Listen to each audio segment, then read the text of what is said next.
Coming up next on MCN, the McAllen Cable Network, the Development Corporation of McAllen from McAllen City Hall.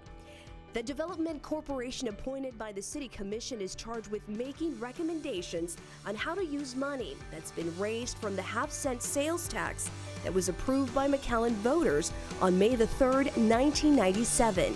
The recommendation is made to the City Commission. They make the final decision. And now, the Development Corporation of McAllen.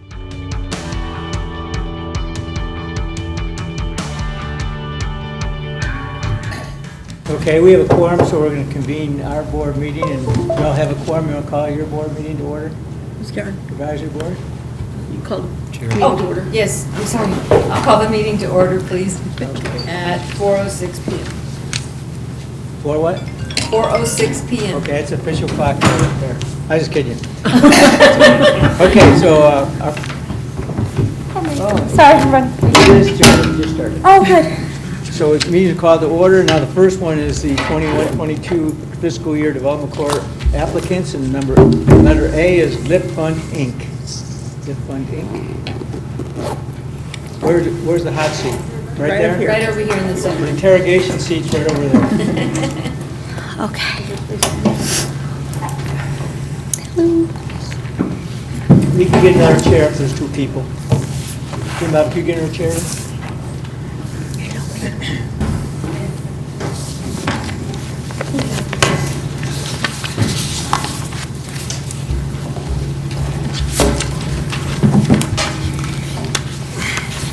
Hello, good afternoon. My name is Sara Saldaña. I'm the VP for the South Region for Texas for LitFund. And this is Ms. Marlene Rodriguez. She's our Business Development Officer for the McAllen office. And we Hello. represent LitFund. We're here respectfully requesting $200,000 in buy-down money for small business owners. We've had this program since 2013, and it's been very, very successful, if I may say. And so we're seeking to see if the corporation would support us with our request. I had a question. During COVID, did we attempt to use you all during COVID for our small business program? It didn't work out, as I recall. We sure did. We had the buy-down program in effect during COVID, and we depleted the funds on, the last loan that we did was on May 2020. After that, we saw a declination of applications. Business owners were seeking grants mostly, and we have seen that declination until we're right now starting to see applications. At the beginning, if I may mention to you a little bit of background, we noticed that the applicants, the business owners, were very hesitant on asking for loans due to the fact that the uncertainty. They didn't know if their business was going to survive, or the individuals they did business with, they were going to survive as well. So right now, at this moment, that's when we're starting to see the applications. Applicants are coming in and they're starting asking for funds. As a matter of fact, right before we came in, Marlene, I don't know if you would like to share the phone call that you received right now from a gentleman seeking funds. Yes, it's a mechanic shop, has been established for 3 years now, and they're seeking for funding for their mechanic shop in order for them to continue business operations, capital, and to hire new employees, since they lost some of the employees during COVID. So he's ready to go ahead and expand by hiring more people. And then didn't we, now the chamber did both a grant and a loan program, right? And they didn't have very much activity on the loan program, as I recall. Correct. And so they actually still have money in that, don't they? Well, we just kept it in the fund balance. Okay, but Yeah. they didn't exhaust all of it. Right. That's what I'm concerned about, whether there's going to be activity enough to justify, whether you close or not, we pay a monthly administrative fee, I think, is that? No. Just based on the closings? No, sir. The way it's been working is, as we do the loan, then we'll request the money. We don't take anything upfront. So that way, if monies are not used, we never receive them upfront. It will stay with the city. No, we never request upfront. I think the problem that we had with using the CARES Act is that there was some regulations that the business owners weren't able to handle. And so we weren't able to use it for CARES Act money, but as it pertains to this program, they've been very successful Yes. using the money before the end of the fiscal year and so. That's correct. That's correct, sir. We have never left monies behind. Everything has been used. And like I mentioned, just right now, we're starting to see the applications back.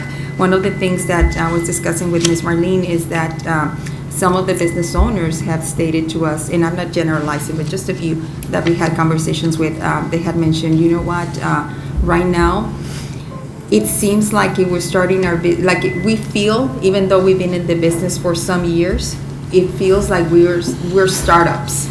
Because some of, like I said, some of the vendors they had or some of the clients went out of business. So they're starting to seek new clients and things like that. So we need to revamp and we really need to put an injection into our business. So that's why now we're starting to seeking funds because we see the economy being open.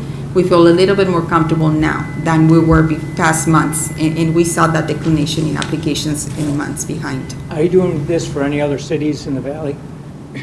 No.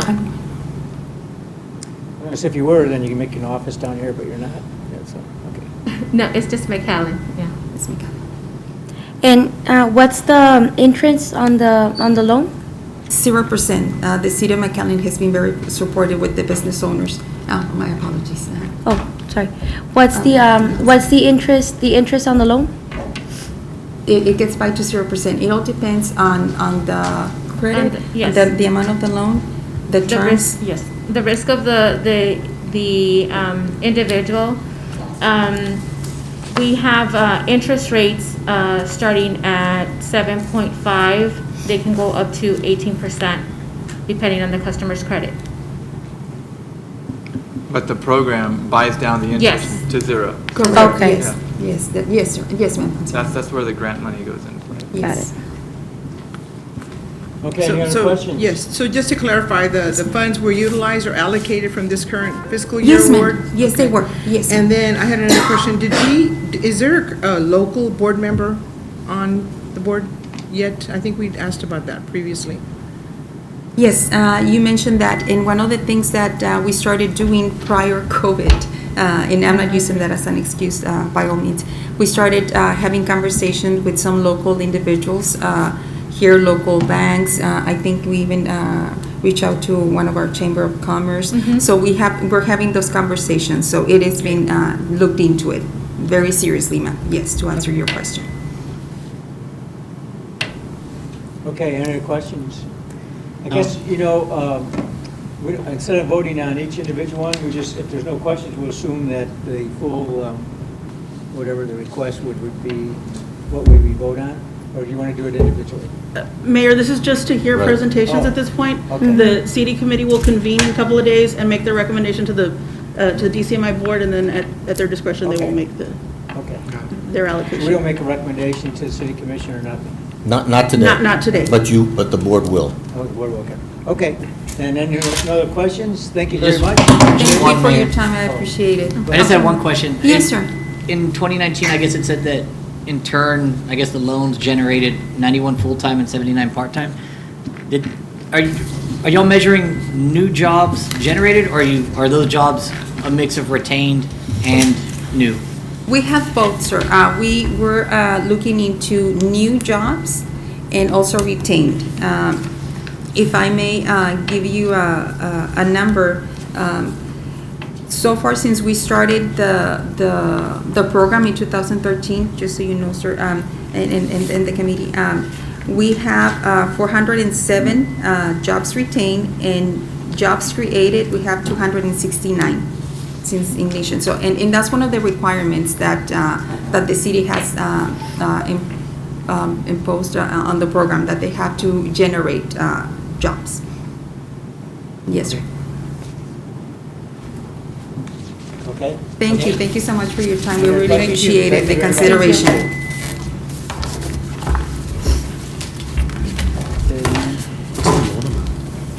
The next group Excuse is me. South Texas College. small business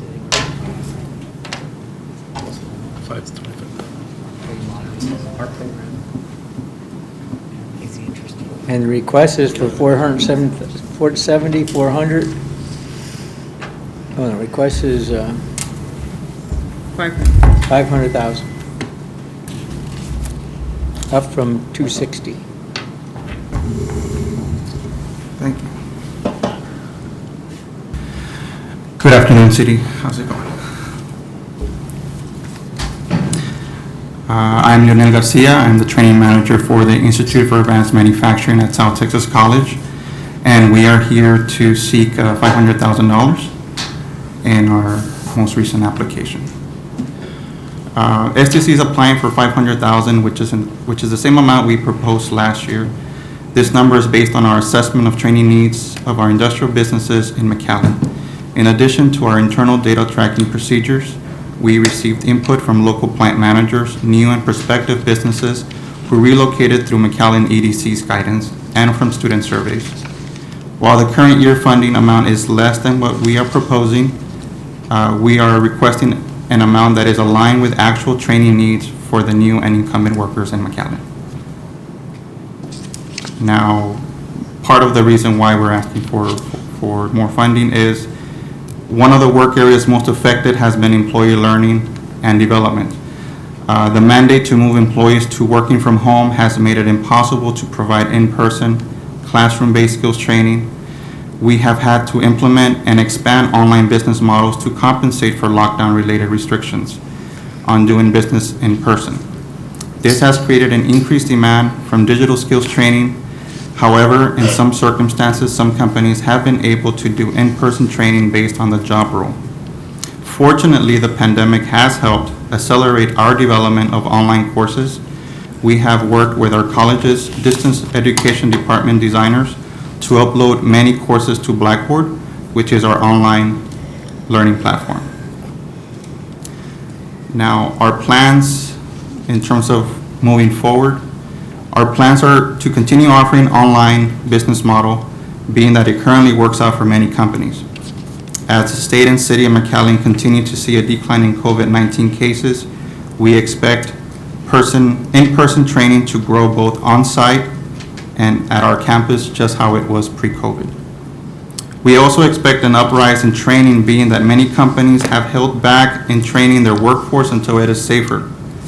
Many of their employees will require cross-training, as many have absorbed other roles from individuals who are either no longer at work or have not come back to work.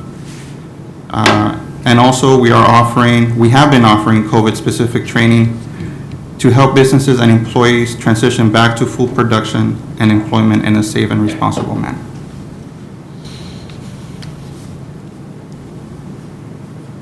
Any questions? Okay, any questions? Go ahead. Yes, that trip that you put in there, an addendum, where are you showing that in your spreadsheet? The trip to on Germany?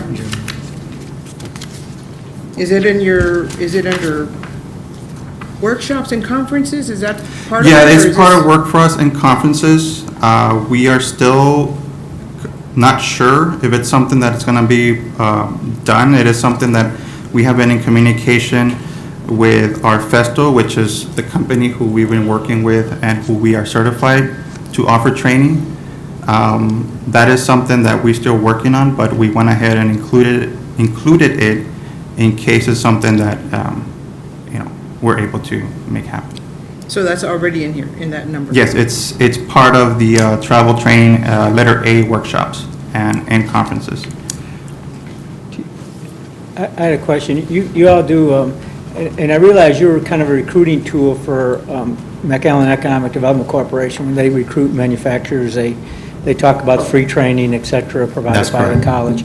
Do you check for like continuing OSHA training? Do you ever start charging business for that, or is that just like kind of we agreed to provide it and it's a free deal for as long as you keep sending employees to us? There are times where the companies have not taken any OSHA training before, so what we do is that we'll go ahead and provide them a one-time OSHA training. It depends if it's OSHA related and if they're actually going to get an OSHA certification out of it. If they want to continue later on in the year to continue training more employees, then that's where we'll go ahead and move on to having the company pay for that type of training. Yeah, and the training you do for the businesses, it's not just McAllen business, it's anybody in the trade zone or along the kind of the industrial military highway corridors, right? Right, so now the purpose of the grant monies are only to be done for McAllen manufacturers, even though we also do training for other cities around McAllen and other entities. But this particular grant will only benefit City of McAllen companies, mainly manufacturers. That's good. Are you able to, or do you know how much you'll spend on, I would say, retraining, people that have already been trained versus, I guess, completely new trainees? How much it would be? Well, I guess, I was looking at the description, it said that to train or retrain individuals who have lost or experienced reduced employment, right? So were these people that we've already spent money training before and we're spending money to train them? What type of retraining do they get, I guess? And what do you think that, maybe not the monies, but the percentage of people that you train are being retrained, to enter back into the workforce? And how many are we adding as net positives to the workforce, right? Because I think this industrial area, right, has always been short on the employees we need.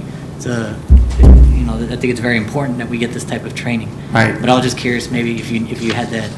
So I guess given the fact that the majority of the training that we do are towards manufacturing companies, there is a lot of turnover within the companies themselves. I think that's just the way that it is within that industry. And that is something that they want to change, given the fact that the more training they're able to give their employees, better for them to get a better increase, have career growth, and so that they can stay within the company, and the company can help them grow within. Now, we don't want to be training the same individual over and over and over again, because we'd rather train individuals who really need that training, like you're saying. So, I mean, I would say about 50% of individuals are those that have already been trained in one area, but almost close to 90% of those individuals who are new require the most training. But the ones that you're retraining, you're really elevating their training. It's not like an equal training. They're moving right. Forward, right? It's either a continuation of whatever is it that they took. Let's say they took a robotics class. Well, now they're taking the second part of that robotics or a more advanced area in it. Okay. So of the cost of this training, what's the participation between the person that's seeking the training and the let's say the manufacturer and STC? Is it just the city, or is there participation between all four of those entities? There has been participation from several companies. Some companies have decided not to touch any of the city funds, which is, I mean, in our end, it is okay. We can use those funding for other companies who are more willing to do training and who have not trained before. So that's where we do a lot of the promoting of our services. Can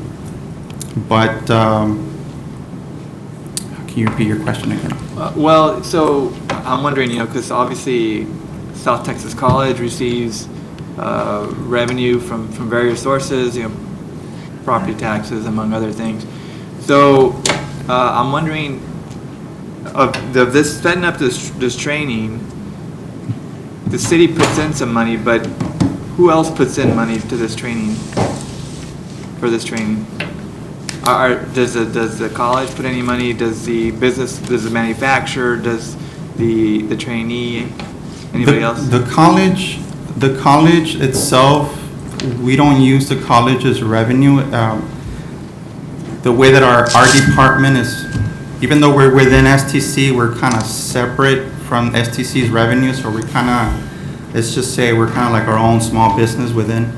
So we got to generate those funds. Now we do get grant funding from other entities such as TWC. just to give you an example, and I think you have it here, Westlaco EDC is another one. For Westlaco, we just train the Westlaco companies. So in cases like this, the company will put money themselves to kind of compensate for the training. And how many students are per, like, the program? So how many students enroll in the program?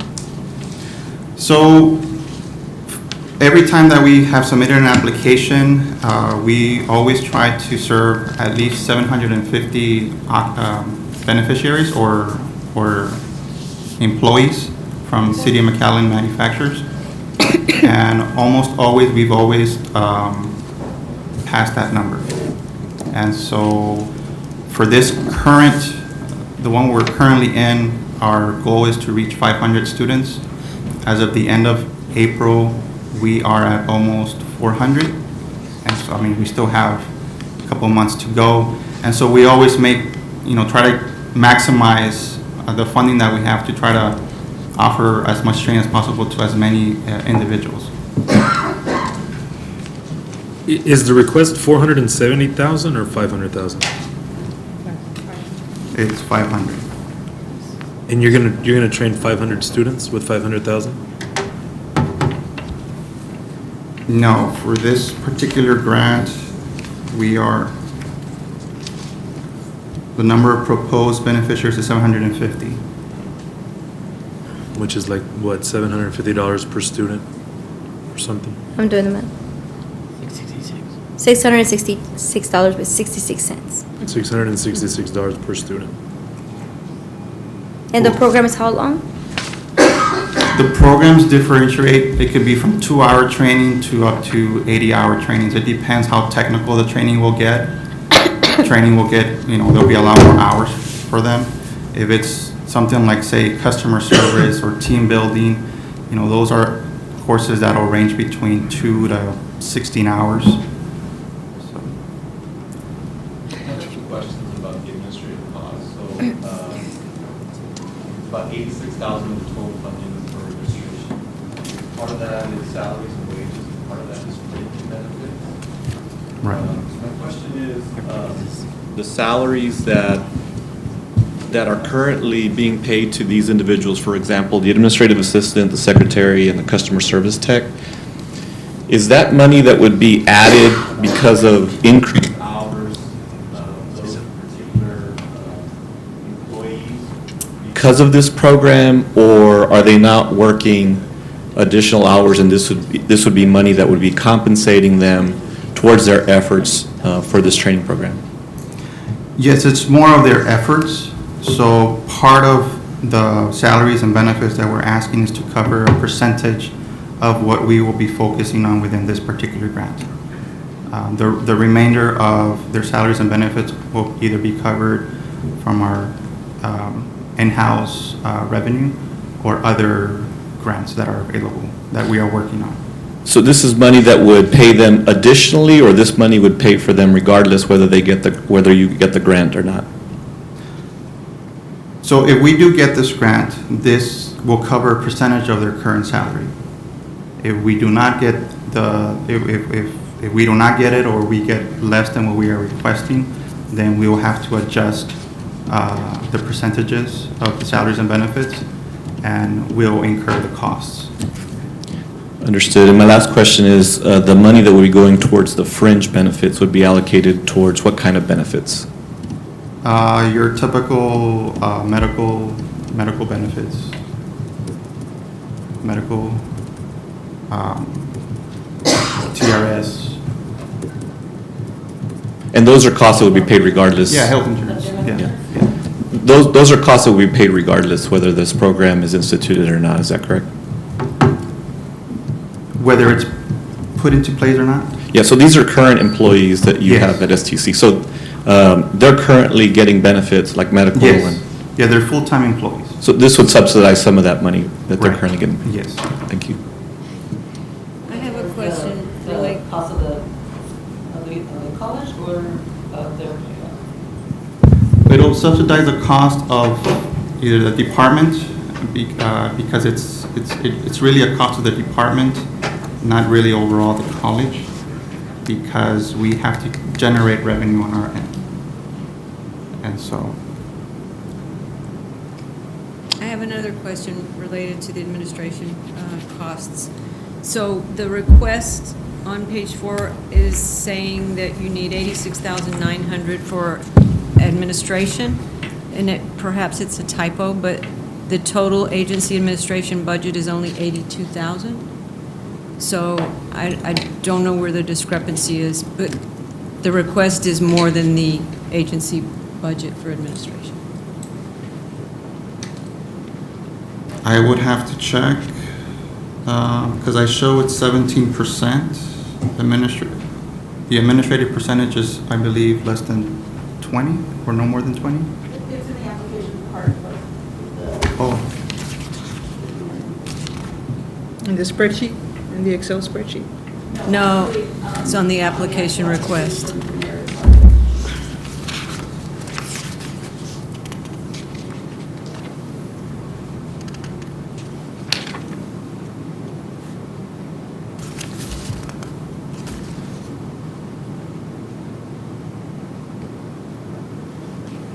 Yeah, that the agency administration budget?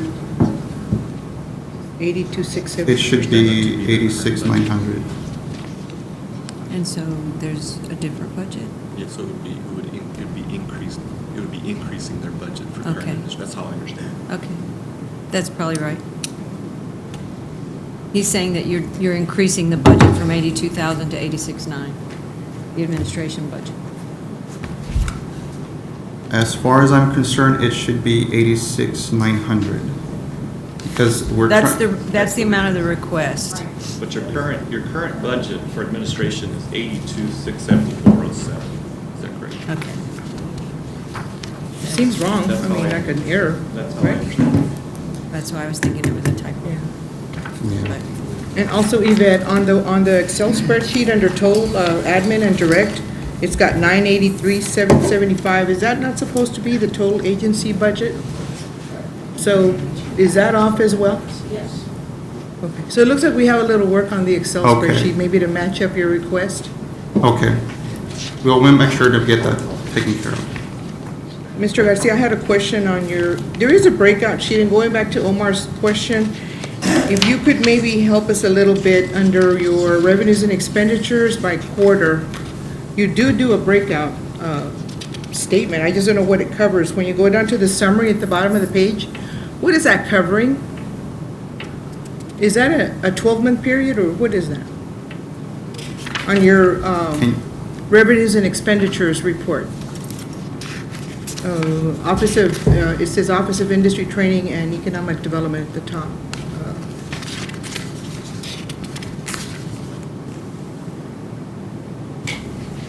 Is it this The page here? summary? You have a summary?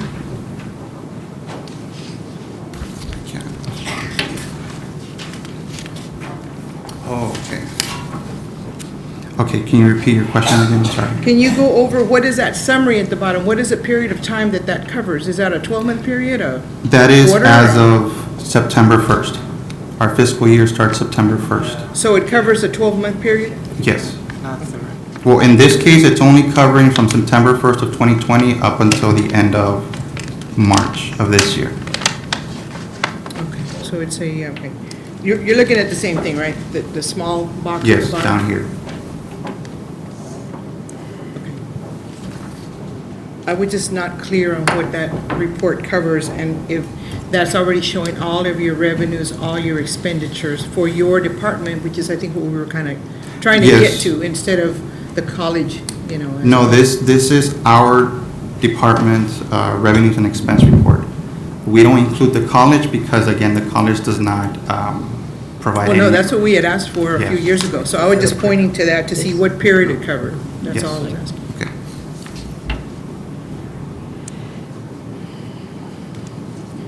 It doesn't operate, they don't have students per se. They're really providing services to the individual, but via the companies too. So it's not like you have students sign up for your classes.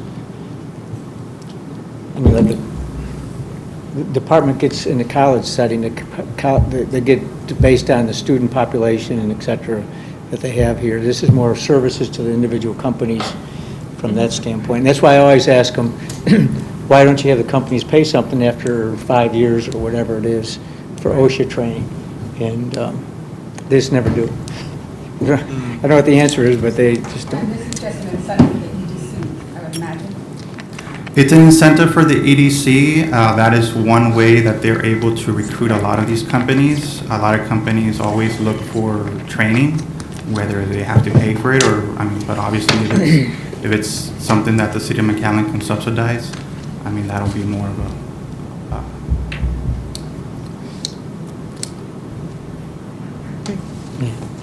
Definitely is an EDC recruitment package. Part of the Yes. recruitment package. Any other questions? Go once. Any closing statement? No? No? Oh. Okay. Okay, Mr. Garcia, thank you very much then. Appreciate Thank it. you. Sir, Comfort House Services, Inc.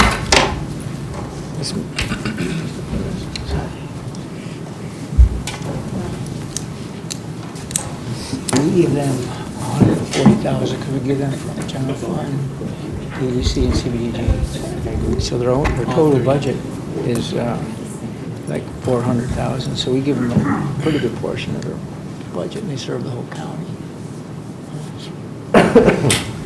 You're talking about? Comfort STC. House.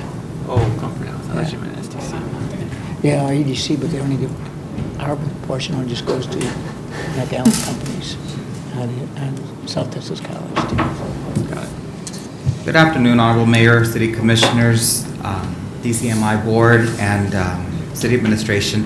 Thank you for allowing Comfort House Services, Inc. to apply once again for funding for the Comfort House. The amount requested is the same as last year, $100,000.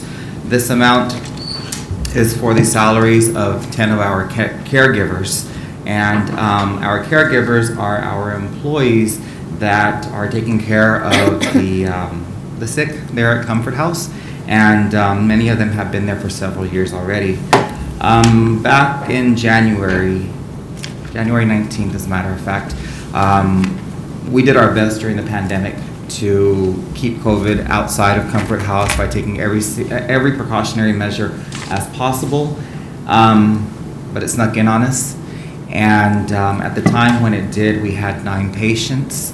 6 out of the 9 contracted COVID. So within a 32-hour period of time, we were working around the clock because there were ambulance companies that didn't want to come pick up some of these patients to help us get them transported out.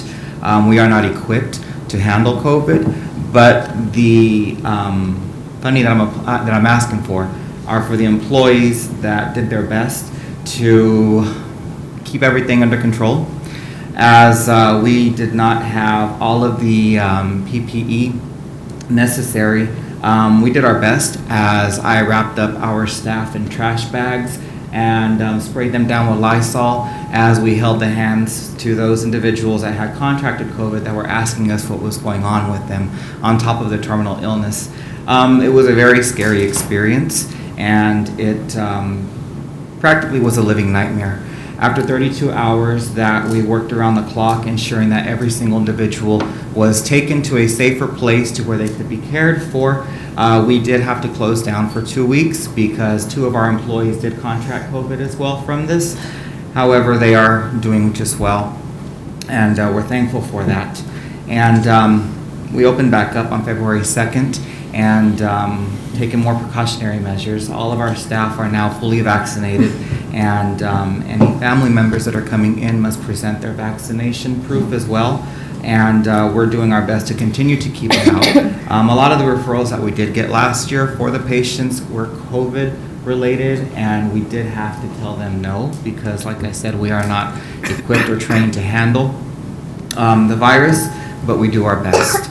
So I am proud to say that we do have angels on earth working at Comfort House, and you know, the 32 grueling hours that we put into making sure that everybody was safe. Once we reopened, only 3 did return to us. With that being said, we continue to plan to move forward the best that we can to provide the 24-hour palliative care for the residents that are referred to us, and we do so with an open heart. I don't know if anybody has any questions for me. Anybody got any questions? Well, one, I have a comment. You guys are very modest because you're pretty much just requesting the 100 and staying kind of the way. And the work that you guys do is really phenomenal. Because to be honest, and even to find volunteers to go to the Comfort House is hard enough as it is. Yes, ma'am. So that's just the comment I have. You guys are very modest. Thank you, Commissioner. Yeah. Thank you. We're doing our best. You know, we're doing our best. And at one point or another, all of us are going to be in the position, the people that we do serve. I'm not saying that we're going to all end up at Comfort House, but you know, death is the only thing that's promised. So we got to do our best while we can, while we're here on earth.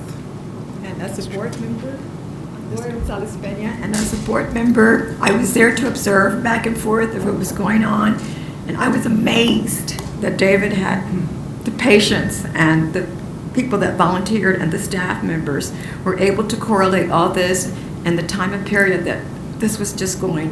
I mean, a lot of us went through the COVID situation, and a lot of us lost people that were close to us due to COVID. And just to see this going back and forth, it was, I mean, he did an amazing job, you know. It was just amazing. And like he said before, if you have someone there that's been there, you yourself know what kind of staff is there and what is given and what services that are, you know, amazing at the same time. How many, what your percentage are McAllen patients versus outside of McAllen? At the end, they all end up being McAllen residents because that's our last place of residence. But for example, out of the 107 people that we served last year, 95? 95. No, that's a pretty good number. Yeah. Okay, anybody else have any questions? Thank you. Well, Thank you for your time. Thank you, thank you. Next up is Affordable Homes of South Texas.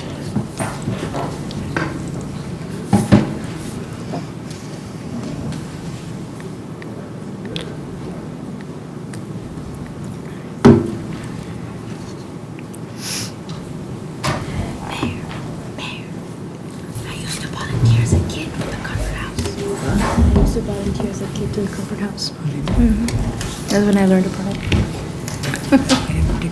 Good afternoon. My name is Bobby Calvillo, the Executive Director of Affordable They do die Homes. here. With me is Hector, our Senior Rehab Manager, and Tony, our Construction Director. Just a little bit about the organization for those of you who may not be as familiar with the organization. Affordable Homes of South Texas has been around for 45 years. I've been with the organization for 25 of those 45.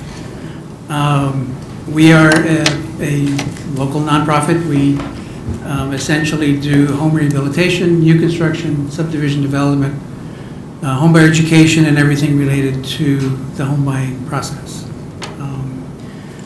So our request this year is for $236,500, which essentially is similar to the last several years of requests. Of that request, it's essentially for home rehabilitation and replacement of homes. What we do is we'll go into the house. Hector will do an inspection of the home if we can repair it within reason. I think the cap is $30,000. We will repair it via a grant. If it's beyond repair, we will attempt to replace it, and 15% of that replacement cost is repaid at 0%. The remainder of it is a forgivable loan, so that the family has the benefit of, and primarily, exclusively for elderly or families with special needs, so that they have the benefit of living in a decent home while they remain here. Of our request, $30,000 is to repair one home. That's the maximum. It could be 2 homes, it could be 3, just depending on the extent of the repairs that are needed. Another $154,000 is to replace 2 homes at an estimated $77,000 per home. It could be more, it could be less. Again, it depends on the crazy price of lumber and everything else that's going on these days. In addition, the remainder of that would be for program staff, benefits, and some overhead expenses as well. So our request is $236,500 compared to the $223,000 last year. Any questions? There's no age limitation on this program? I mean, it's... For this one, it's for 60 or above. So it's for elderly, I guess? Well, it's not elderly, but older. Throw myself under the bus. Let's be careful here. Okay. Do you have a waiting list on the rehab on this program? We have currently 18, 20 families that are in process. There's not a waiting list, and all of those are active applications. Okay. So once you're done with them, do you have others that, I mean, do you have an inventory of homes that you're looking to rehab, I guess? Go ahead. The way it works is we get applicants calling through just to ask if there's anybody that we can assist them. So we tell them about the program and we go out there and do an inspection. Once we determine if we can either rehabilitate the home or replace the home, we keep them in our list of actives and we try to process them. Once we determine if we can or cannot assist them, we keep getting more and more people asking for applications. In our list right now, we have some on the side where we have comments. We have some where the comment is just that the person is in a position to review their properties to try to qualify them because we're yet to get to them, but it's not a waiting list per se. We just go, it's first come, first serve, but as we keep going, there's always more people coming in and coming in and coming in. Yeah, Commissioner, we don't really do much outreach for this program because funding is limited. Okay. We are in the process of making some process changes to our system so that the wait is not as long as it could be. And Hector's new to our McAllen program. He was previously working on our county program, but we got the A team now, so hopefully Nice. we'll clean it up. Sounds good. Hold on. So I had and this is just one individual, so there was this individual that they applied. And I had gone to go see the house, and yes, the pipe was coming down. Like, it was like the house that probably you tear down and do a new house. But she didn't qualify for it. And she lives with her mom in her house, and I think she's the property owner or something. But there's something, I don't know exactly what, because I haven't looked into it as much as I probably should have already. But I have had a couple people that do apply and they get denied. And I guess there's this rumor out there that if they do qualify and they do get the benefit of the program, that once they pass away, that the state or the government, they say, will stay with the house. So can you tell me something about that? There is another program through, so I really don't know much of it. I've heard of it too. It's through social workers and elderly people that are sick. It's where they help them with equipment and stuff needed, but they have to do something like that. I really don't know how that one works. With us, it's not the case. The reason why we have a hard time qualifying them is because most people the applicant has to be the owner of the property. And most of the time, the property is never changed name. People assume that just because their relatives passed, they go on to them. So we have to go and we do the inspection and they have the need, but then we have to tell them, you know what, you have to fix these issues with the title because the property isn't yours yet. And sometimes there's kin involved, and it turns into a whole greater issue. Yeah, and I think Hector hit the nail on the head on as it relates to reasons why people don't qualify. There's many, many reasons. Some could be income, because if it's a replacement, they do have to qualify for 15% of the total amount as a loan, even though it's at 0%. We very rarely turn people down because they can't afford the payment, because the payment is less than $100 usually. But the major issue is really title.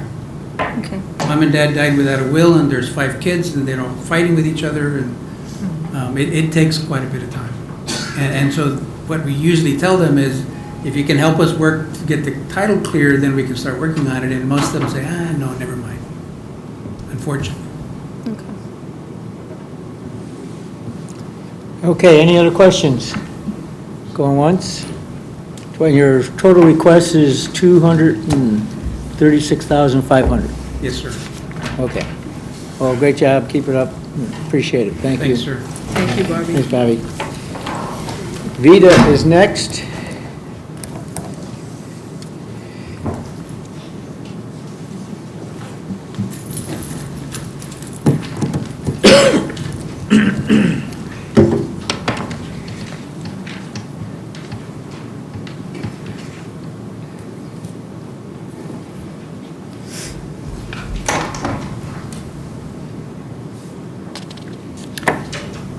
Good afternoon, everyone. My name is Felida Villarreal, and I am the Finance Director for Vida. With me today is Irma Garcia, Program and Compliance Manager. Our Executive Director, Priscilla Alvarez, is out of town, so I will be presenting on her behalf. First of all, I'd like to take this opportunity to thank the City of McAllen and DCMI for the continued support in higher education and in our organization's mission throughout the years. In our grant proposal for this upcoming fiscal year, we would like to respectfully request your consideration for a grant award in the amount of $550,000. This is an increase from our current grant award at $425,000. This past year has been a challenging time for all of us.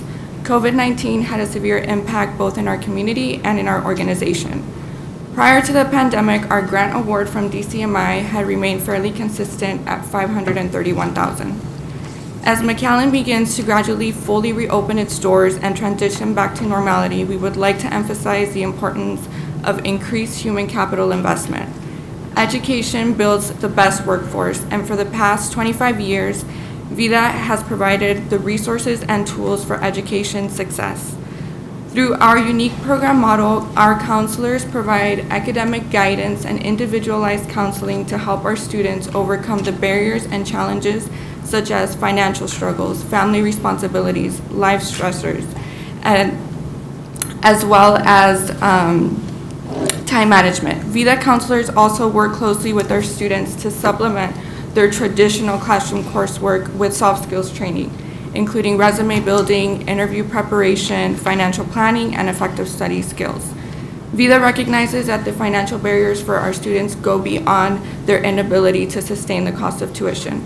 Because of your invaluable support, we are able to provide financial assistance for tuition, textbooks, childcare, transportation, uniforms, and tools for their chosen field of study. These wraparound services equip our students with the necessary knowledge, skills, support, and commitment for education and workforce success. Last year, we partnered with UTRGV in an economic impact study. The study reported that for every dollar you invest into our model, you receive a return on investment of $14.74. Your contribution is not a handout. It is an investment in human capital to ensure that the City of McAllen has the skilled workforce for tomorrow's industry needs. We hope that with your continued support, we may continue to help more economically disadvantaged residents of McAllen. We live in a predominantly underserved community where our population is often labeled at risk. Statistics show our MSA has the highest poverty rate in the nation, where a significant percentage of our population struggles to complete a high school diploma. For these reasons, it is our continued mission to identify these individuals and to provide them the financial resources and the intensive case management for education success. Just to give you an example, with COVID, the school closures and the transition to online instruction really made the digital divide more evident. However, our counselors continued meeting with our students more frequently via Zoom, via Skype, via GoToMeeting, and really making sure that they learned how to utilize these digital platforms. And we also made sure that they had the tools for them to access technology and internet for their studying needs. As a result, computer literacy learning also became a priority. In 2020, the average salary of a Vida graduate was $44,429. That same year, our persistence rate was 92%. Moving forward, we hope that we can continue helping our residents of McAllen obtain a career and an in-demand occupation with a competitive wage. In return, this creates increased disposable income, increases spending, increases sales tax revenue, and decreases the dependency on governmental assistance while creating a workforce that is a quality skilled workforce relevant to our economic climate. This is why an increase in human capital is essential for our current environment. Thank you for your time and consideration. Are there any questions for us? Did you all apply for the forgiveness on the paycheck protection loan? Yes, we did. Did you receive it? Yes, we received the full amount forgiven. Congratulations. That's Thank really you. good, really good. And I also just want to point out that you'll have decreased your liability significantly. So you're just doing it by, a solid, repayment plan, because you all had a pretty high balance a couple of years ago, and I think we discussed it. Right, so actually attached we included our most recent financial statements, which are for March of this year, shows our, right over here. Our liabilities at 188,000, so yes, we've really improved. What's the total of funding that you receive, like from all these entities? Like just on these, you have 610 coming from ACE. From the ACE grant. Yeah, so you have the Brownsville Incorporated Corp. That's 300, and 2 City of FAR MEDC 100. Right. So our total agency budget is about $2 million. Okay. And that's a total from all including the grants and all that? So that's all the sources of revenue. That would include local cities, EDCs on the state level as well. Okay. The 100 students that you plan on providing direct assistance to, is there a requirement that they're McAllen based? Yes, for this particular grant, we only used funding for McAllen residents. But once you train them, they go get a job wherever they can find one, I assume, right? Right, correct. Y'all have been with us since 94, or whatever it was when we passed the bond ordinance.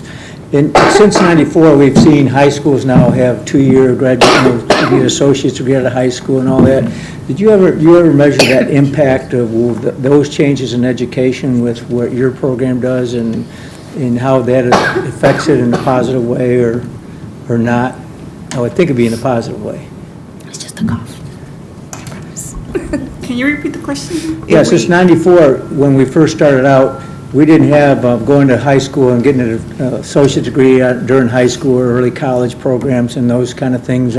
South Texas ISD was the only one that had those kind of programs. And since those education opportunities have really increased, and we now have tuition free, for instance, at UTRGV for all practical purposes. How have those changes in education affected your goals and mission and obstacles? Right.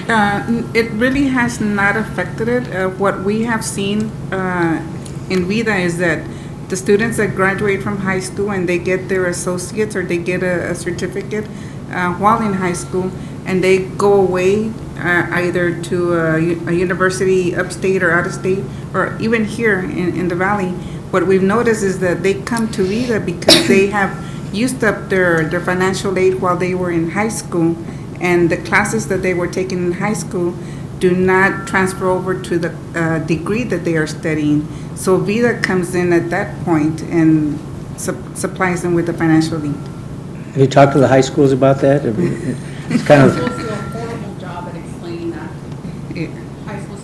horrible job at explaining. Yeah, I had a student that came into VIDA, and she was a young lady. I think she was like 20 years old, and she had gotten her associates in biology while in high school. She wasn't pursuing biology, so when she went into her core classes that she was interested in, she had no more financial aid because she had used it up for the biology. And I explained to her, I asked her, did in high school, did they tell you that what you were taking, if it would transfer over to any college, university? And she said no. So those credits that she had in high school did not transfer over. So she started at zero again with no financial aid. So this will be funny. For the last 3 years, I've sat in the parent meeting purposely, and at the end, I remind everybody at the meeting that that's happening. Yes. I don't want to go on record saying And I had a question for you. On your sheet of what you're requesting, a good chunk of what you're requesting for is participant direct trainings and support services. What does that entail again? So direct training would be directly related to tuition-related expenses, and then all the support services would be, the case management from our counselors, the time of the counselors, so the salaries of the case managers, and a percentage. Okay, because you list case managers already as a line item. Yeah. And then you have, of course, the fringe benefits for that related item. I'm sorry, yes. Support services would be anything that's not tuition, such as childcare, transportation, textbooks, uniforms, right? Everything aside from tuition. So that would be your support services. Yes. line item. Okay, thank you. Okay. I have a question. You're decreasing the number of individuals that you can provide assistance to by about 13%, that 115 to 100. But the request is an increase of 29%. So what do you attribute that increase to? What's costing more money this time? I think the proposal last year when we submitted was to serve 115 participants, but since we received less, I think we redid it. Yes, so the actual executed contract for this current year was to serve 80 students. That was the revised benchmark. For the current? Yes, for the current grant. So you're saying it's going to go from 80 to 100? Correct. Because of what was allocated last year, instead of serving the 115, we actually served 80. Right, because And there then- was a okay. revision to the grant amount. And we put 80, but we always surpass that amount. Right now, as of today, we have served 104 McAllen residents, strictly McAllen residents. Okay. The 4 new positions, you're saying they're directly related to the direct service, even though you're going to be servicing less applicants? I'm sorry, what was the question? I guess it says here, salaries, wages include 4 new positions, right? But we're going to be counseling and providing direct assistance to fewer students than projected. So the 4 new positions, it seems that more of the funds are going to, I don't know if you want to say admin, with less going towards direct assistance, right? The 4 new positions, was that in the narrative or? It's in the comment section for proposed projects. I guess it's a summary that we get. So just in comparison, last year's application and the listing of proposal Yeah. I'm sorry. So in comparing last year's listing of personnel that was on there with what you requested this time, it appears that there's 4 new positions. Oh, okay. Well, administrative-wise, we haven't added positions. The ones that we have added were under program, such as the program reporting specialist that keeps up to date with the participant data. And then, I'm not sure what.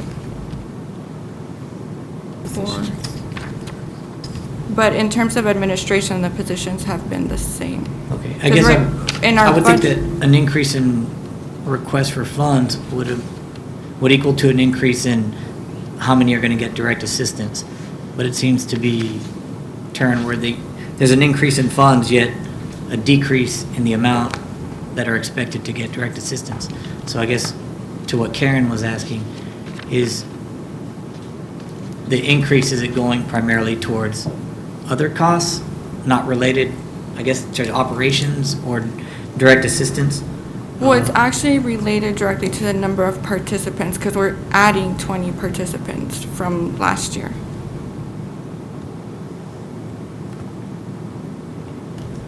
Okay, I guess the summary said a decrease of 115, which is what's confusing us. Yeah. But you're saying you're actually increasing by 20 students. So Yes. 20 students would amount to an increase of 125,000.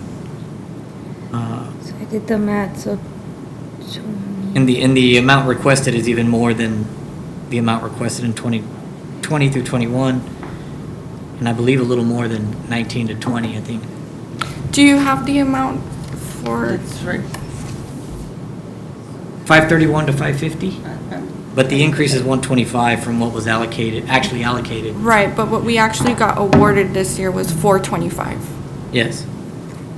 So out of the 425, you were able to service 80 students directly? Well, that was the benchmark, but we've actually served more McAllen More of residents. As of 104. today, we've served 104. With the 425,000. Well, So what not was necessarily. the allocation, sorry, no, what was the allocation for the because I know for last year, we did make cuts last year because of COVID. So let's go back to the 2019 when we didn't have this. How much did you guys get in 2019? 531,000. Okay, there we go, because we did do That's cuts what I was last saying, year. but even from 2 years ago, there's still an increase from that. So this isn't just an increase from the previous year, it's an increase from 2 years prior as well. So it trickles up, right? And eventually the dependence, I think, on the city becomes significant. And so And mainly the increase is also because, I mean, there is a huge need in McAllen, and right now, as we mentioned, we've served 104 students, yet the benchmark is 80. Okay. But that 104 students, we've had to bring in our additional funding to serve McAllen because the 425 hasn't been enough. So for example, ACE has kicked in to service those McAllen students. And so, I mean, ideally, we would want to continue serving more, and that is why we are requesting consideration for an increase. Okay, so hold on. So what's the total amount of students that you have on a yearly basis? On average, we serve 500 students. Okay, 500. Oh, that's where I got it from. Okay. I'm looking at grants receivable from 2019, it's about 458,755, and I see that McAllen is a bulk of that from the mostly cities and EDCs where you're collecting grants from, it's about 30%. What initiative strategies are you using to gain additional funding from more than just a handful of cities and EDC? So we're working on, this current year, actually, we started working with TWC also for specific training in certain programs. We've also are working on grants at the state level. So currently we do have the ACE grant, and we are always looking for new opportunities to grow our grant sources of revenue and to really have a diverse source. So that is always a priority. I mean, we're always actively searching.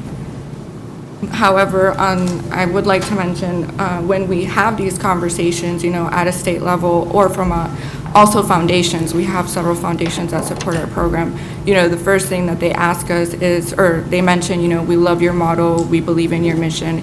What are your local cities doing for you? So to have the local support is also very important for us. And, okay, so if you guys, it's $2 million pretty much for the whole thing, right? Right. So at 500 students, that means that it's actually $4,000 per student. On average. On average, okay?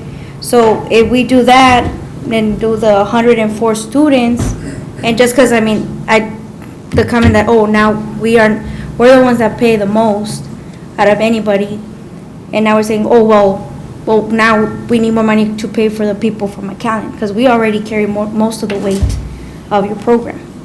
So if we do that, so for 4,000, you're saying it's 104 students from McAllen, it's actually 460,000, 16,000. And and you're asking for 5, so if anything, we're gonna be paying for other people. See what I mean?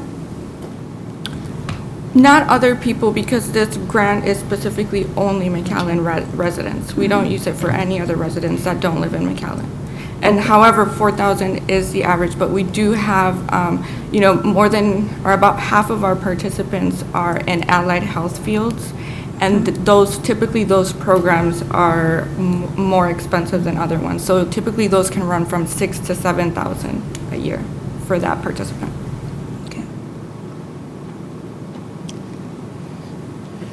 Okay. Never mind. I was gonna say LA. Yeah, because my thing is most of it goes into administrative costs, most of it. And then for, I think, 910,000, is that what you were talking about, the participation, direct training, support, and services? But then if we go back up, and I say, because it's pretty much the staff, the ones that are giving these services. For the staff, the administration is through all the students, not just the admin for McAllen, so to speak. They're not divided up like into departments. I think that's where she's getting around to, right? How the administrative costs are kind of spread out through, and we have McAllen. Yeah, because Funding, regardless majority of of how it. many people, like, the total number that you serve is 500 students, right? So your total budget is $2 million. So on average, then you're spending $4,000 per student. And that's including everything, participation, staff, everything, right? So if you take that chunk, you say, okay, well, we're serving 104 students from the city of McAllen. So that adds up to $416,000. And I was looking at it. Not 550. Right. I think you're saying our kids are more expensive than other kids. So we're paying, no, and the only reason I'm saying this is The because average. the comment about, oh, well, now we have to make up the money because we're taking more students from McAllen and other cities. Well, yeah, but we're the ones that are carrying most of the weight in this program. And if we're gonna be like, with counting the number of students of what cities, then if it's 4,000, then it's 416 from the city of McAllen.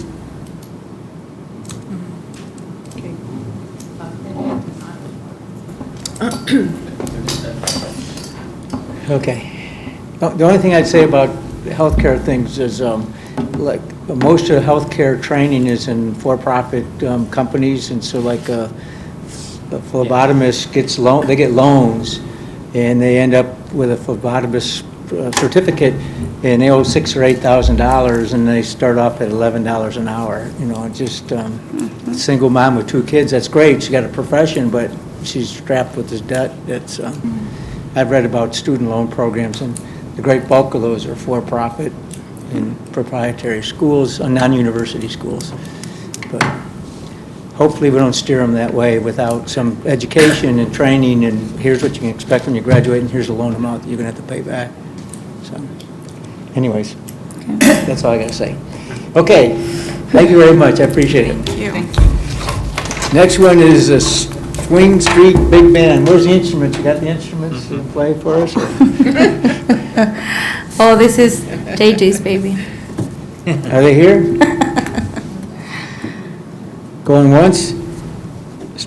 Swing Street Big Band. Going twice? Glenn Miller died already. Huh? Glenn Well, Miller is dead. I noticed the agency, when you guys reviewed it, didn't have their act together on certain things, so maybe calendaring this meeting's another one. Okay, we'll switch. Lower Grand Valley Community El Milagro Clinic. You have 4 more years left with a lease with the city for $1 a year,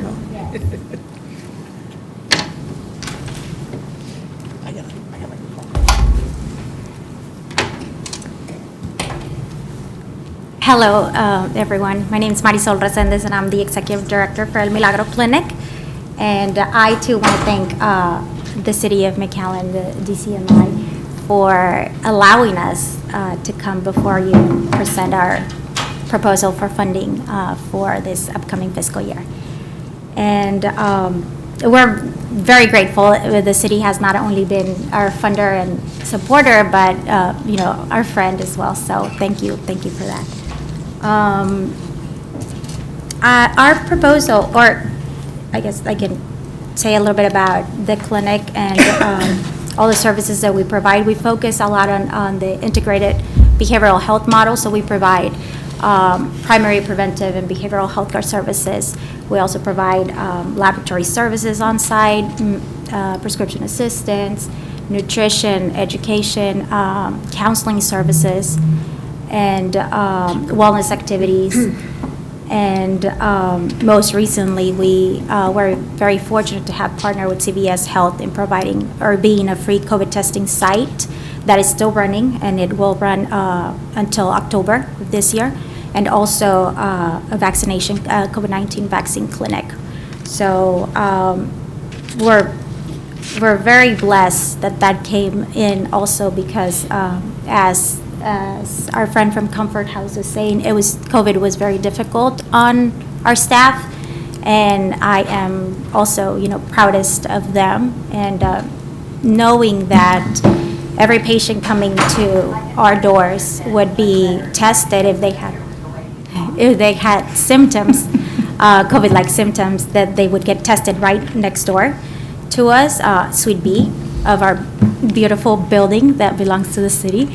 And they were able to do what they do best, which is serve our patients, knowing that it was okay, that it was a negative COVID test, and of course those that were positive and needed to be seen, we would do telehealth for them as well. So so this and because of COVID, we didn't interrupt services at all. We never closed our doors. And I believe that's one of the reasons why we have seen an increased amount of patients. So ever since May of last year, we saw an increased patients, new patients, and then for services, seeking services. So we're very happy that they came to us for that. I know that sometimes, telehealth has been really, really good. It doesn't work for some of our patients, though, like they wanted to continue to see a provider, so we were there for them.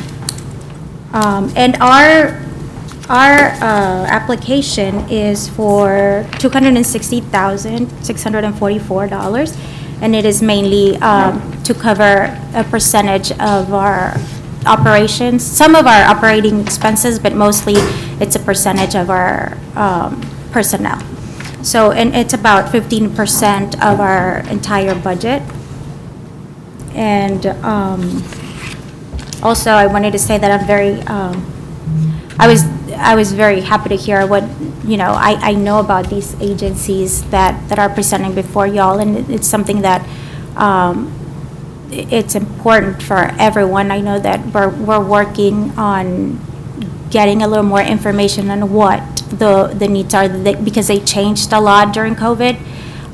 We have been gathering data. There's the three clinics, the three safety net clinics, Hope, Nuestra Clínica, and ourselves with the School of Medicine. We're trying to gather data, or we've been gathering data, and we're going to analyze it to see what those needs are. And we're very anxious to see like a preliminary result on that research, so that we can start planning on how to better address those needs, because we know that oftentimes the access to healthcare, it's important, but it's not the only thing. There's other things that are preventing some of our patients to be healthier, and we saw that as well when with COVID. We're very focused on prevention and physical activity and nutrition, and we were not able to ask too much of them. We usually, we meet them where they're at, and they set their own goals as far as how much they can do, or they are committed to doing. But there's other things that became priority with COVID. A lot of them were worried about they've lost loved ones and jobs, and kids were at home. So we knew that we kind of needed to give them some space, and of course it affected some of their health. So we're trying to get them the support that they need. We're also seeing, like I said, seeing more patients. So we have We have set our new goal for McAllen residents at 1,750. And our current goal is 1,400 patients. That's unduplicated patients. We've provided more than 2,000 services at the end of the second quarter, which is March. So we're confident that we're going to exceed our current goal. And what we're seeing is that we're servicing a lot more patients. And it's about 39% of the patients that come from McAllen. So the clinic is open? I mean, you're seeing patients? Yes. And what are your hours? Did you add weekend hours? Or? No, but I was waiting for your question because, yes, because you asked it last year too. We started surveying our patients, and again, it is something that, it might have changed because of COVID, so we're going to continue surveying them. But one of the things that they said that they would like, rather than weekends, it's for us to open earlier. So they said, 7:30, and if you ever drive by the clinic, we open at 8, or, our doors open 7:45, but there's a line outside, so it kind of made sense when I was getting those results. So we're going to be working on that, on opening earlier rather than weekends. But yes, we started those surveys. What percentage of your patients are residents of McAllen? 39%. 39? Mm-hmm. And a lot of our patients, about 42% of our patients are at or below 100% of the federal poverty level, which means they get everything for free. Like we cannot charge them. We have also a state grant that anybody that goes through eligibility and is at or below 100% of the federal poverty level guidelines, they get everything for free. That's labs, meds, the consultation, the nutrition, everything. After that, it depends on their income, but it would be $10, $20, $25, $30. And only for those patients that don't want to apply or go through our eligibility process, we will charge them $40. Did you get any special grants last year? I noticed you had total grant revenue of $995. Is that a typical yearly amount? Yes, so our budget last year was 1.5 and this year was 1.7. We did get an extra $100,000 for a mobile unit. So we now have also a mobile unit, which we had planned for, but it became a little more urgent with COVID. We wanted to make sure that we took COVID testing out into the community as well as vaccines. So that is reflected in there. And also we got about $35,000. A foundation just reached out, I don't know how they got a hold of us, but they just said, use this for COVID. So we used it for a lot of the sanitation and a lot of the PPE that we needed at the beginning. Okay, any other questions? Thank you. Thank you so much. Thank you. Boys and Girls Club.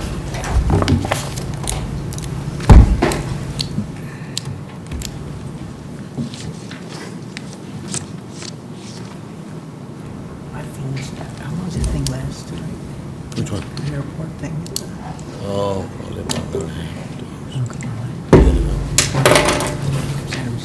Running late.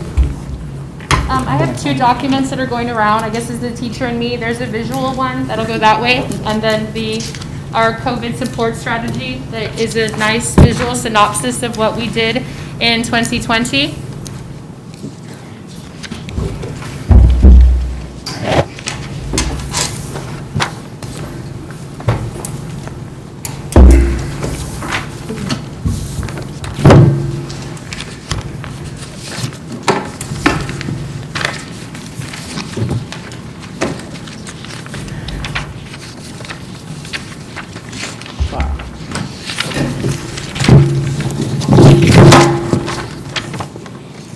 Good afternoon. I want to thank you and all of the board and commissioners present and everyone on the committee for supporting the children of McAllen during 2020.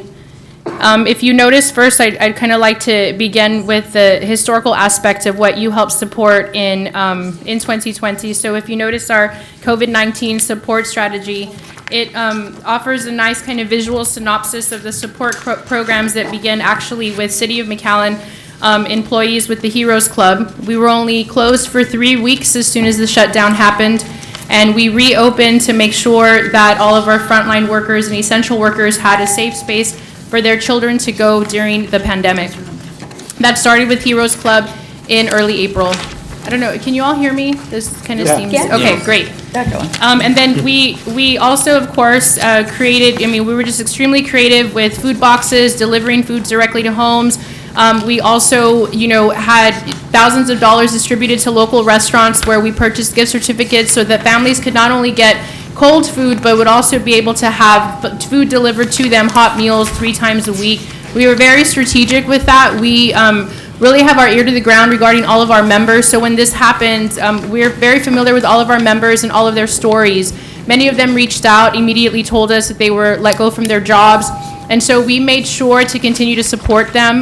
Many, we paid for their rents before the moratorium happened because they were aggressively being kicked out of homes. And so we made sure that they had food, clothing, sanitation supplies, as well, of course, as, we actually even called and to pay their light, and we were able to do that through foundation dollars. So we really created just a safe place for already kind of our neediest families in McAllen. So we did have the family rent assistance. For physical activity, something that a lot of the families in McAllen asked us for was a safe place to be in, a sanitized space for the children to be able to have physical activity. Remember, parks were closed. We were, our gyms were used very, in a limited way.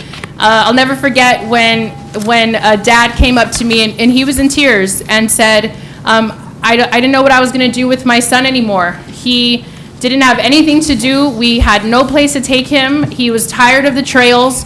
And thank you so much for having the off-season training. It was one-to-one training. We purchased supplies for every single athlete, and it was a place for them to go and work out when there was no other place for the children. Of course, we had our team quarantine, which started off as a virtual program. We did that in light of discussions that we had with some of our youth advisory council members. They started to tell us very openly that they didn't have a reason to get up, that they didn't have anything to look forward to, that there was really no reason for them to aspire to do anything. And that was alarming for us immediately. And so with our Youth Voice Committee, we created what was called Team Quarantine. And so it was an opportunity for them to come in and, a really spaced out setting to have purpose again in their lives in the middle of the day. So whether it was through volunteerism, during the hurricane, in fact, with Commissioner Ramirez, they packed hundreds of hot dogs and chips and they offloaded them into colonias. That was a team quarantine project. But all of these initiatives were to make sure that teens and children had reasons to get up and had reasons to get dressed and to take a bath. Their mental wellness was just really disturbed. And so, again, we had team quarantine. And then we had our summer camp, of course, where we had over 200 little ones that came into our space in 2020. We had our back to school mashup. Thank you to City of McAllen that was able to provide robust Wi-Fi. Because oftentimes we forget that everyone's home life and situation is not like ours. I could stay home and remote work and be just as successful, but the dishwasher cannot. And so in order for them to be able to go to work, they needed a place and a safe space, and I believe they deserved a place to take their children to learn. And so we had our back to school mashup that started August 24th, and we had our little graduation at the end of May, the first time that the Boys and Girls Club actually acted as a school site. So that was our back to school mashup. We had baseball, softball, indoor training, and again, all of that kind of is a synopsis here for you guys to peruse, but I want to, again, start that conversation by saying thank you for supporting the kids of McAllen when they really needed you. The Boys and Girls Club was the ING Center for McAllen School District back in the 90s. Oh, I didn't know that. Okay, then the second time. The kids were a little different. It was the ING Center. This is true, and for a much different reason. But so that's where we are with, or where we were, how we all collectively together serve the children of McAllen. In terms of 2019, you're going to see those numbers in the center where it says registered members, community outreach, and then total youth served. All of those are 2019 numbers. The reality of 2020 is that we still serve 3,717 members. So even through the really kind of the entire shutdown, we were able to still activate 3,717 members. Of those 3,717, we actually served about 680 students through DCM. So that's going to be your school sites, if you notice at the bottom, which that includes Morris, Travis, and Brown. And then when we were actively serving those kids since October of 2019 all the way to March of 2020, we had served about 680 kids. And then we went down all the way down in 2020 to 168 kids when the schools reopened. So those are kind of the, those are very sobering numbers.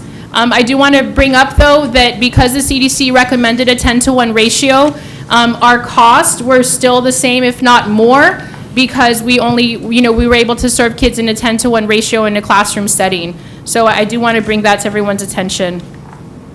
In terms of DCM, so it's those 4 sites that we have at the school sites.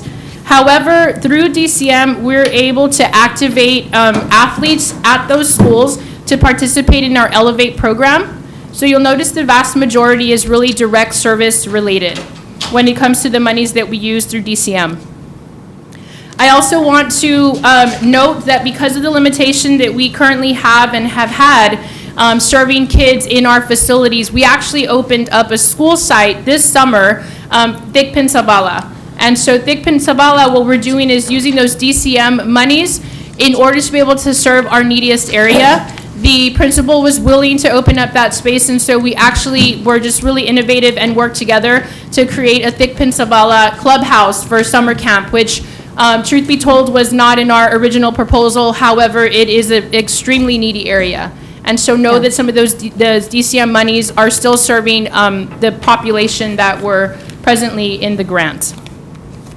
I don't know if you guys have any additional questions over what you see there. I want you all to know that this is a visual synopsis that kind of captures the entire organization. And I want everyone to kind of note that the financial hit that we took because of the closure in sports alone was close to $400,000. So that's revenue that we generate at the Boys and Girls Club, but because of the pandemic, we actually lost out on close to $400,000. That's through revenue generated for K through 12 sports, as well as any tournaments that we bring in, which is an economic impact that we continue to have a part of here with sports tourism. So overall, any of those fees associated with sports, it was a hit of close to $400,000. I just had a quick comment. Y'all have done a great job through COVID. I know I've told you that when we've sat through CDBG. But I did have a comment on your, I guess this is where you're listing your breakout of expenses. One of your expenses you guys have listed under 3C, which is other administrative expenses, is depreciation. And you marked that at 223, and that's not a true cash line item. So I want to see that updated. Okay. Yeah.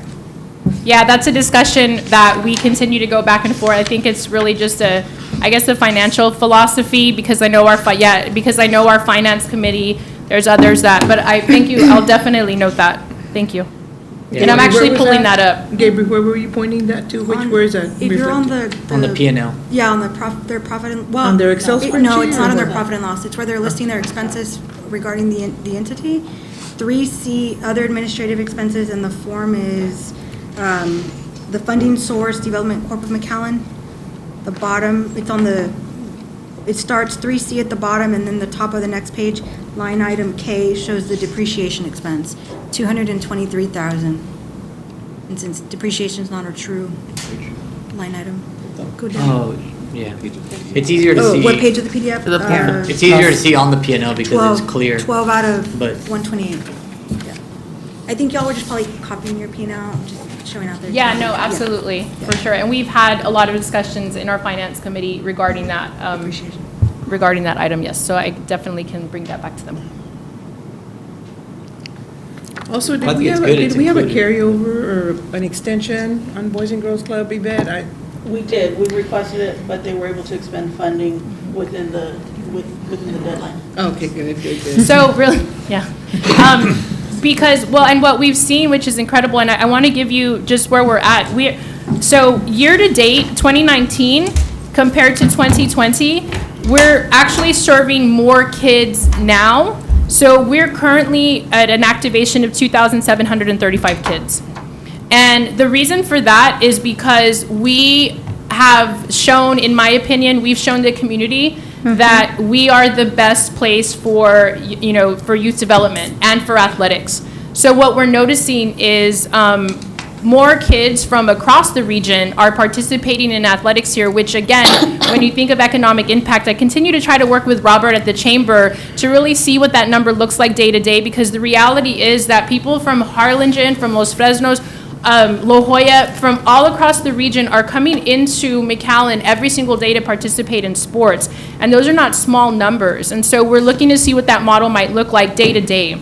But we're currently serving the majority of summer campers, and all of our after-school programming is all McAllen kids. What we're noticing from the revenue side is that we're also generating, monies here in McAllen. The expense side of a 10-to-1 ratio, though, is where it got very expensive.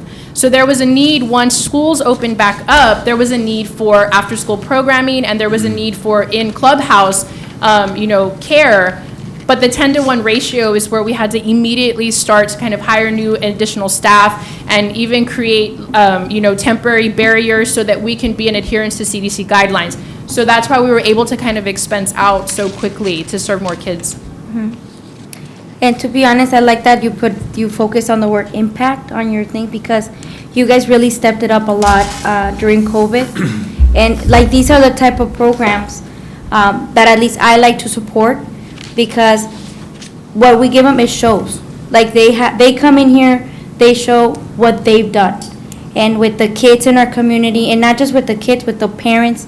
And if it just takes like going to go to one other center, I've been there a couple times, and the parents are so appreciative of what they're doing. So instead of like kind of like, okay, well, we're not, they got up, they did it, they worked with different members of the community to try to get all these programs to work aside from COVID. And this is the type of impact that when we're giving like the, obviously because it's money from the residents of McAllen. So and this money is really going back into the community. So and I'm glad that the board's here, because that's kind of like at least what I like to look in, and where we cannot just like see it on paper, oh yeah, we're impacting 150 students. No, we see the impact.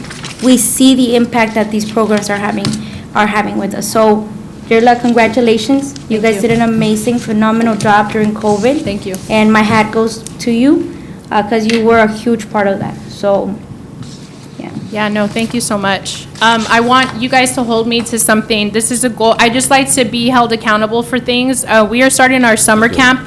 We currently have 321 summer campers. So we are estimating that we will be serving alongside McAllen ISD, plus also funds that we've generated in-house. We'll be serving 57,780 meals at the end of the summer, and all of our children will collectively be reading 32,100 minutes.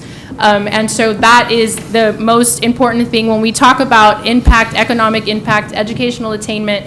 There's a huge gap that continues to widen, of course, because of the pandemic, but we're not going to use that as an excuse for the neediest kids of McAllen. And so know that every child will leave us this summer and having read 1,000 minutes, and that's something that is extremely valuable to me. We are using a curriculum called Book Taco. It's a gamified approach to accelerated reader. It really engages the children, and again, we're looking at closing gaps that this community is going to feel if we don't quickly begin to recover the educational impact that these kids have felt. So, and we're going to step up and do that. So, that's awesome. Great. Thank you. Thank you. Thank you. Okay. MEDC. Is Easter Seal's not going to be here, right? Okay.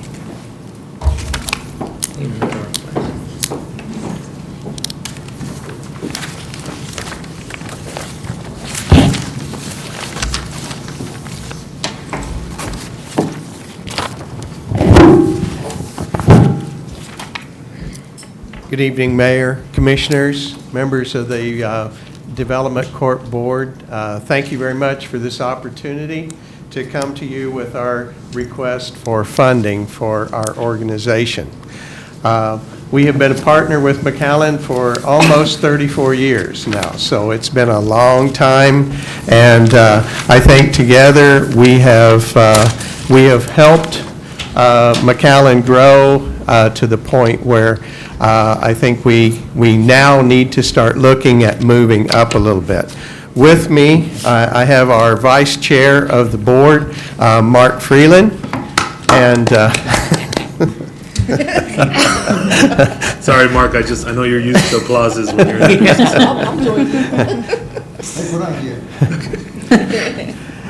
but thank you very much for your support. This year, we are coming to you with a request for $1,039,578. This is an increase over what we received last year, but let me explain that a little bit. What this would be replacing the travel portion of our budget that we, last year, in our hearing with, budget hearing with the City Commission and the Mayor, because of COVID-19 and the global travel restrictions, there wasn't any traveling taking place. And so with that, it was agreed that they would take the amount of the travel portion of our budget, and they would take that out of our last year's budget. It was, I think, a prudent decision simply because we couldn't travel. It didn't look like we would travel probably for most of this fiscal year. And at that time, I think the commission and the mayor were all concerned about what would be the fiscal impact to the city of McAllen's budget with what was happening with COVID-19. And so with the decision, they reduced our budget to $900,000 from a $992,968, so right at $1 million. And so what we are doing is we are asking for really to replace or reinstate the budget for the coming fiscal year. Now, what that would pay for would be, in addition to that, the $92,000 was what we had budgeted for this fiscal year that we did not get. But what we've also done is we've increased the travel by one trip. And as most of you know, prior to the pandemic, largely because of our location here on the border with Mexico and the competitive advantage that Mexico offers internationally, along with USMCA provisions that really gave us a unique situation or unique opportunity.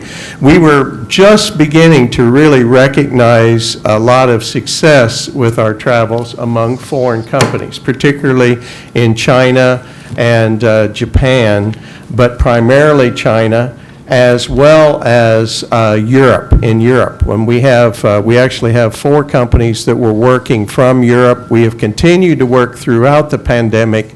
However, because of no travel, why those projects have not been able to move forward very fast.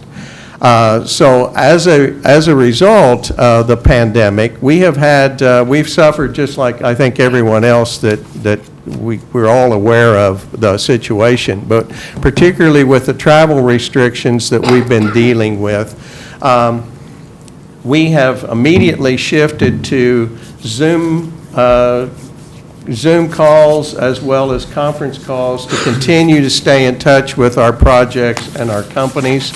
We have been able to continue to maintain working with actively, and this means we're calling them or we're talking to them almost on a weekly basis, 22 companies over that period of time.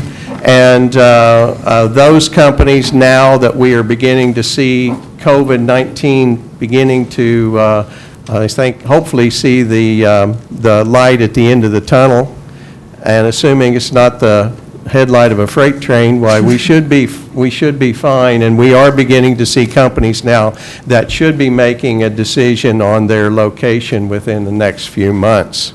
And what we are looking at then this year, we will continue to focus on recruiting manufacturing companies to the area. And there's a reason why we are looking at manufacturing, and I think COVID has helped point that out. Manufacturing is something that you can't do remotely. It is something that you really have to be in the place of business or in the manufacturing plant. And one of the things that we are finding, and the members of the commission have always stressed to us, is that one of the things that's very important to them is property tax revenues, because once you get a building on the property tax rolls, it's there forever. And so we are always looking at new construction or bringing companies in. When we deal with manufacturing companies, they tend to be large, they tend to be pretty expensive, and they tend to have quite a bit of equipment that is required in that, as well as a lot of suppliers that are required in the local community. And so we will continue to focus on manufacturing. We are also protecting or working with our companies on what we call BRE, which is Business Retention Expansion. And we have been continually staying in touch with all of our existing companies during COVID. During that time, we've actually worked with our companies to create an additional 1,400 jobs among existing companies during COVID-19.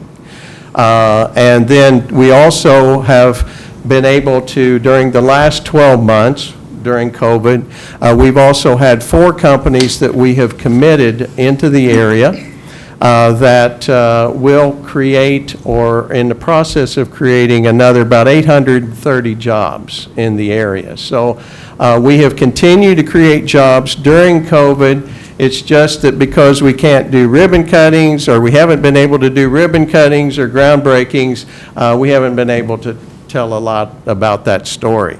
Then in addition, what we are also focusing on for next year, for the next fiscal year, in addition to the manufacturing, is we want to continue to focus on the international investment, because what we are seeing and what we saw with our trips overseas is that most of the companies recognize under USMCA that they need to be in North America.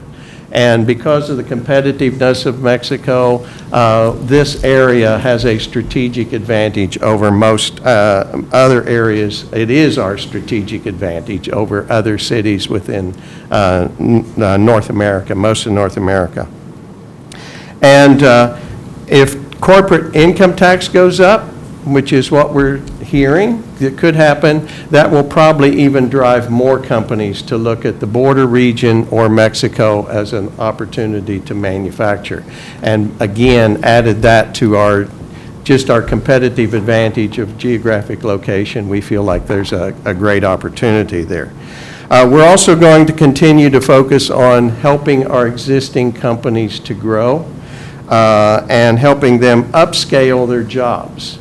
And by upscaling our jobs, I mean, one of the things that we have with manufacturing is you really have a range of jobs from very low skill entry level, which we have a need for, all the way up to very high tech, very high skilled jobs and management jobs in those operations.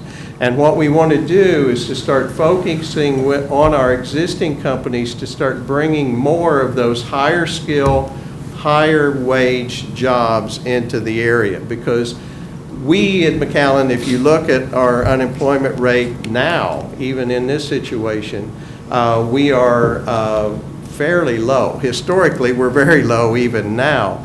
And as we start seeing more and more of the companies opening up, we're going to see the labor market get tighter, which means what we need to focus on is not just bringing in more jobs, but bringing in jobs that require higher skill, that we have available for the graduates from the UT RGV, from Texas A&M, and then the technicians from STC, which we just had the discussion here earlier.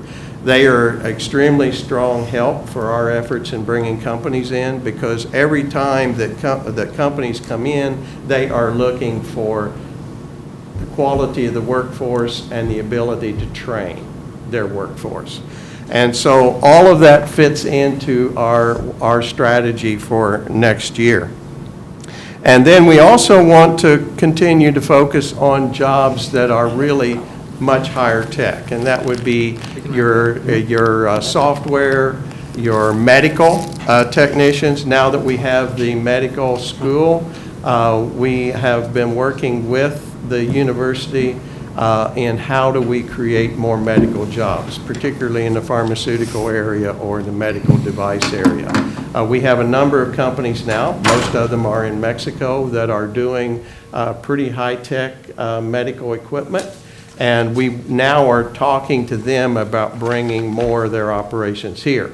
What's interesting is now that Reynosa is beginning to open up, and we are going into each company, meeting with each one of them, kind of doing a reset after COVID.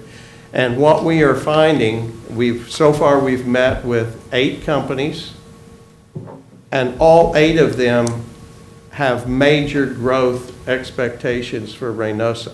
And by that I'm talking about some of them. One of them, which has already announced, is Kimball Electronics, which is an automotive electronics company and a medical company that manufactures products that were in very high need during COVID-19. That company is doubling in size. And what we are now talking to them about is starting to bring down more of their engineering support and design engineering type jobs into the area. We already have some of those companies that are here that have engineers in their facility, and we're now wanting to work with them to bring that in. It's much easier to do that where they need 5 or 10 engineers than it is to say, oh, bring your plant in and we can help you find 200 engineers. We just can't do that. That's not something that we're prepared to do or can do at this point. And then we also are focused on the supply chain development, because one of the things that COVID pointed out to us very well was we can't depend upon China or other areas of the world for key commodities that we need for our health, safety, and welfare. And so we think that with government support from Washington, we will start seeing a pressure on companies to start relocating supply chain back to the area. When they start looking at our area, I think because of our cost structure, our competitiveness, and our location, we think that we can be very competitive in attracting those companies into the area. With that, I'll accept any questions that you may have. Keith, I was noticing advertising of $105,000 and annual fees, dues of $46,000. What type of advertising are you looking at, and what type of fees, annual fees, dues do you spend? The advertising is a mixture of, and if you excuse me, it's a mixture of sponsorships where we support community type of operations. The parade, for example, the city's Christmas parade. And we work very closely with the airport in sponsoring functions or opportunities with the airport. Media productions, what we are doing right now, and it's something that we're really learning, I guess, getting our sea legs, which is because, again, part of it was happening anyway, but because of COVID-19, I think it's speeded up. Everything that we do is now online. And with the exception of the actual visit where they come in and have to kick the dirt to see if this is the place they really want to be, most everything is being done online. So what that means is we are in a total rework of our website, which never ends. It's something that we're constantly redoing. So we're constantly working on our website, and then promotional materials, and then the advertising is actually things like Google Ads and different online advertising with a certain amount of printed material, but very small. This year, for example, we partnered with the city of McAllen, the airport, and MEDC on the Texas State Economic Development booklet that they give out to everyone that comes into the governor's office in Austin. We have a bifold spread in that booklet, and it's shared between the different departments in the city and with us as well. Then as far as the membership dues, the biggest one there is Rio South Texas Economic Council, which is a regional economic development organization, which is about $21,500. Okay. What is that carryover, 50,000? Can you explain how that's going to work? The carryover, what of is that course, for? well, the carryover was really from this year because, quite frankly, because no one could travel. Typically, the money that we have that we use for meals and entertainment or in working with our clients, the expenses of gasoline, things like that, we did not spend from this year. So it was allocated, but you didn't draw it. Is that what happened? Yes, yeah, it'll be a carryover from this year. Now that 50,000, because this was estimated in mid-year, and we don't know for sure whether it will be there at the end of the year, why we did not budget for it, because it's already on this year's budget. Keith, and the 20 to 30 prospective companies, those are all going to be new, or are they also? No, we're always getting, we have, and I just had them pull the numbers, we have averaged over the year 6 new companies per month that come into our office. So now those 6 that come in, some of them end up dying off, that's not a good term, but the project doesn't materialize, but then others do, and they'll continue on working. Typically, it takes between 18 and 24 months for a company from the time we first meet with the company to the time they make a decision. On average, is between 18 and 24 months. So these are long-term projects. But during the last year, during COVID, we continued, we had an average of 6 new companies per month that came into MEDC. The 22 that I mentioned earlier are companies that we've actually been working for the last year and a half. And so they're now at that point where they're getting pretty close in the next few months to make a decision on where they locate. With the $1 million investment, do you publish anything in terms of the economic impact that the $1 million in funding brings in on average per year? We used to hire the UT RGV Business Center to do an econometric study for us. We have not done that for several years because, quite frankly, it's pretty expensive, okay? But the last one that we did, it was running about $3 billion a year in economic benefit to the community by the companies that we have.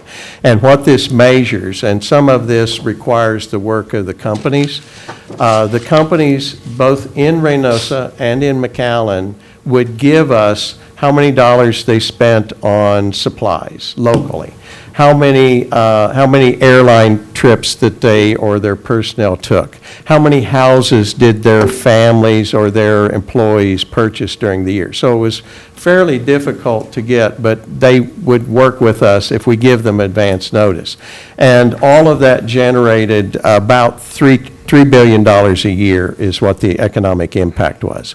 The Dallas Federal Reserve actually keeps track of that, and I haven't seen if they've done an updated one, but the last one that they did was specifically on McAllen and Reynosa.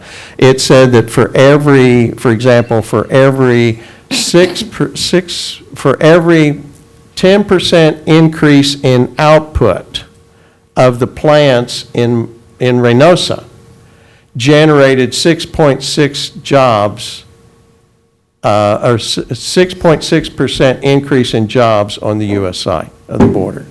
So, but the Federal Reserve in Dallas actually has been doing research on us for nearly 34 years, because when we started, we actually made the decision, and this was the leadership of McAllen made the decision, that we were going to also represent Reynosa, Mexico. And so we were, at that time, the first, it was unique because we were a U.S. city on the border that was also representing, from an economic development standpoint, the city of Reynosa in Mexico. And so they started capturing data on what was happening here. And you can go back and read those for literally the last 30 years. And I imagine it's a mutual benefit. So how much money comes from the Mexican side for the economic opportunities that we're producing for them as well? Not very much. And there are two reasons for that. One is, how do I say this? In Mexico, if they pay for something, they expect something in return. And we just have never been in that position to do that. We would never want to be in that position to compromise our principles or what we do. So we never ask for it. There are instances when we have a special project that we need support for, that they will support us. And they do that on a regular basis. And that amounts to probably, in most years, not the last one because of COVID and everything's been kind of shut down, but I would say between 20 and 30, maybe as much as $40,000 a year. And I think he wasn't necessarily talking about the direct from those companies in Mexico. I think he's just saying the adverse effect, the positive effect of us helping Mexico and the significant impact they have for the U.S. side, just in overall travel, commerce, obviously exposure with the companies, right? Yes. Once you get a company on the Mexican side and they see the benefit, for a lot of them, it eventually makes sense to do a joint plant on the U.S. side. Yeah, and that's what we're seeing. The companies that we are working with, that we've met with since the pandemic, as I mentioned, 3 of them are actually looking at putting a major operation on the U.S. side. As a matter of fact, one that we've already taken to the commission is for a 500,000 square foot facility that would hire as much as 600 to 700 employees. One company. And that's because they are located in Reynosa. So to sit here and give you, the black and white, right? Part of what we do too is because we maintain confidentiality, we can't talk about what we do. Any other questions? All right, Keith, thank you very much. Thank you very much. Thank you, Mark. Thank you. Thank you. I think that was the last. Oh, the mayor left? That was the last presentation, so we'll stand adjourned. He had another meeting.